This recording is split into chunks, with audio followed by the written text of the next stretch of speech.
The Random Jottings of Donald J. in Nelson in Pendle, Lancashire.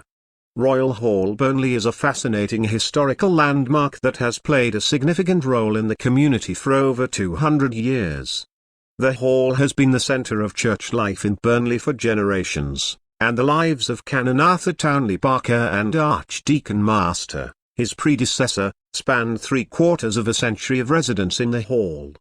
The name Royle means ryelands, and the location was designated as such because of the cultivation of rye in the vicinity. Ancient documents give the name as Rowel, Royle, and Rowel, and the possibility is that Royle obtained its name from the original owner, Rohille, of Nor. The earliest mention of Royle was towards the end of the 13th century when this district was referred to as Rohille. The hall was built in the 16th century, and while it was somewhat different from the more opulent residences of the day, it was nonetheless a structure of architectural good taste. The Towneleys of Royle were one of the wealthiest families in the district at that time, and at least 9 generations of the family lived at Royle over a period of more than 200 years. None of the family appears to have taken any important part in the life of the town, and only the Reverend Edmund Towneley, who became the rector of Slademan, reached any position of importance. When Canon Towneley-Parker died in 1902, the hall remained unoccupied until 1915 when its owner, Mr. R. A. Tutton, J.P., who was a relation of Canon Towneley-Parker by marriage, decided on its demolition.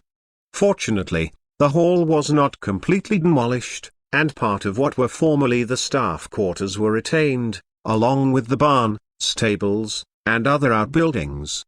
Royle Hall was undoubtedly one of the most attractive buildings in the district, charmingly situated in a most delightful position overlooking the Calder. The building had 3 gables, the centre one of which contained a clock directly over the porched front door. The approach to the hall before the encroachment of the Industrial Revolution must have been a delightful drive. Today, Royle Hall Burnley is still an attractive and picturesque setting in spite of its proximity to modern commercialized industry.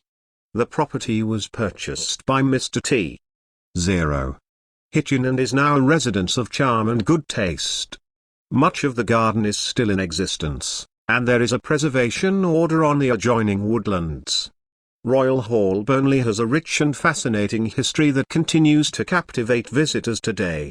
Its legacy serves as a reminder of the importance of preserving our historical landmarks and ensuring that they continue to be cherished by future generations. By Donald J.